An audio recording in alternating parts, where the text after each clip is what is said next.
2008. Florida. A 25-year-old man takes his own life in his own home. In the notes he leaves behind, he writes that he no longer believes the justice system will ever treat him fairly. Police investigate the scene, close the file. It looks like just another sad, ordinary death. But this man was not ordinary. 10 years earlier, at only 15 years old, he had brought down two of the most heavily defended systems on the planet, NASA and the Pentagon, from inside his own bedroom. His name was Jonathan James. Online, he went by the handle C.O. Marade. His story begins in the summer of 1999 in an ordinary house in North Florida. His father worked as a programmer, so Jonathan grew up around computers from a young age. At school, he was unremarkable. Nobody around him saw him as any kind of genius.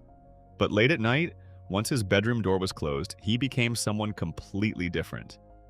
The internet was still young back then, and most government networks simply weren't secured properly. Jonathan noticed. He didn't need sophisticated hacking tools because he didn't have to. He found unpatched software vulnerabilities, intercepted usernames and passwords by monitoring network traffic, and with an enormous amount of patience, kept probing for the weak points in every system he touched.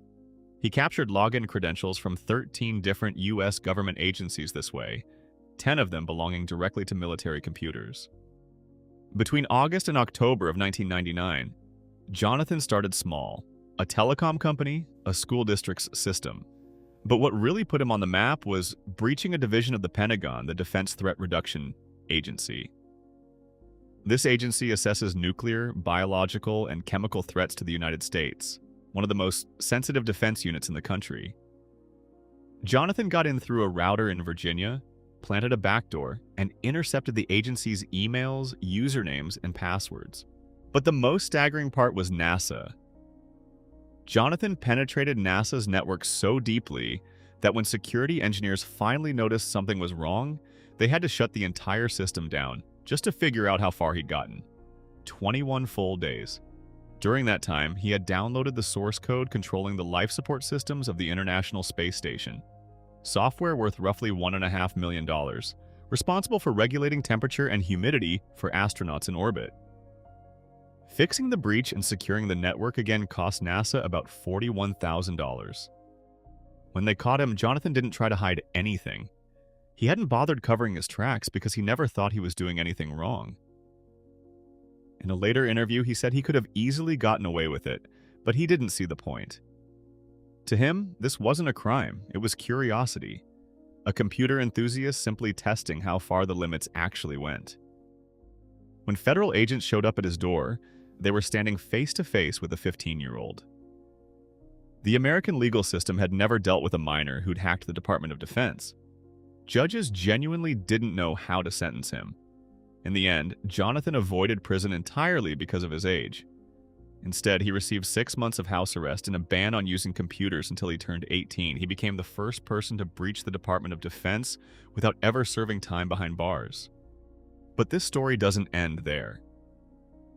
During his house arrest, Jonathan broke the rules one more time, this time testing positive for marijuana. That violated his probation, and it cost him an additional 6 months, this time in an actual federal prison in Alabama. The kid who outsmarted NASA ended up behind bars after all, over a single drug test. When he was released in 2001, he was 17. Now he had a criminal record and a reputation in the hacker community that was equal parts admiration and suspicion. He tried to build a normal life. He got a job, spent time with his family, tried to leave his past behind him. But major companies and government institutions in America didn't trust him. His history followed him into every door he tried to open. Years passed. In 2007, a massive retail company called TJX suffered one of the largest data breaches in history.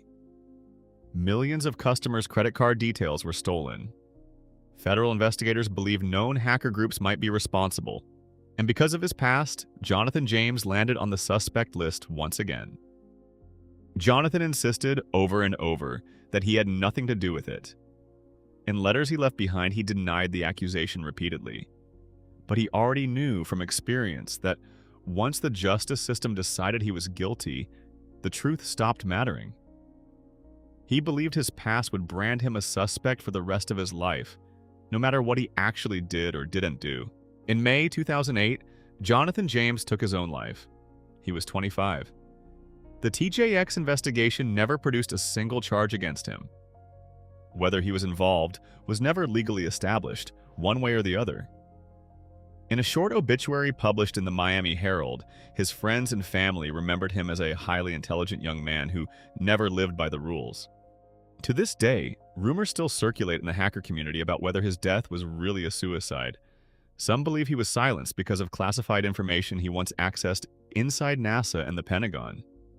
But the official investigation confirmed it clearly. Suicide, nothing more. Everything else is just speculation. Jonathan James's legacy ended up outliving him in a strange way. His case forced America to completely rewrite its laws around underage computer crime.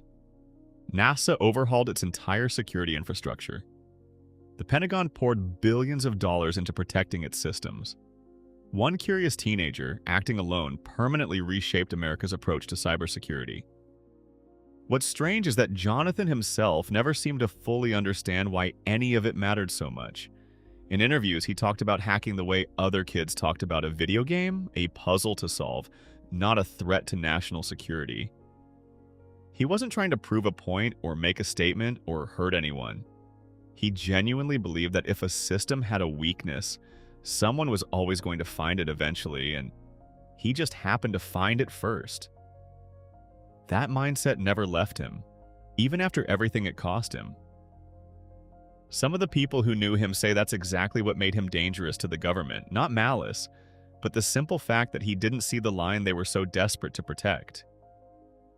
Maybe that was the real tragedy, being punished for not being a bad person. He wasn't malicious. He was just curious, and the world never forgave him for that curiosity. Today, plenty of respected cybersecurity experts got their start the exact same way Jonathan did, poking around systems as curious teenagers who wanted to understand how things worked. Most of them got lucky. They were in the right place at the right time, or the systems they touched belonged to companies looking to hire talent instead of prosecute it. Jonathan was in the wrong place in the wrong country, at a moment when nobody yet understood what to do with a 15-year-old who could outsmart the government. He became the example everyone pointed to, the cautionary tale, the reason new laws got written. But somewhere in all of that, the actual person got lost. Not a criminal mastermind, not a national security threat. Just a kid who was better with computers than anyone realized, and never got the chance the world gave to almost everyone who came after him. So here's the question worth sitting with.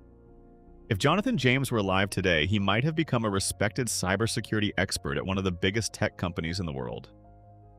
Instead of a second chance, the system branded him a suspect for life. And in the end, that weight became too heavy to carry. If this story hit you the way it hit me, hit subscribe, drop a like, and let me know in the comments what you think really happened. More true stories like this one are coming.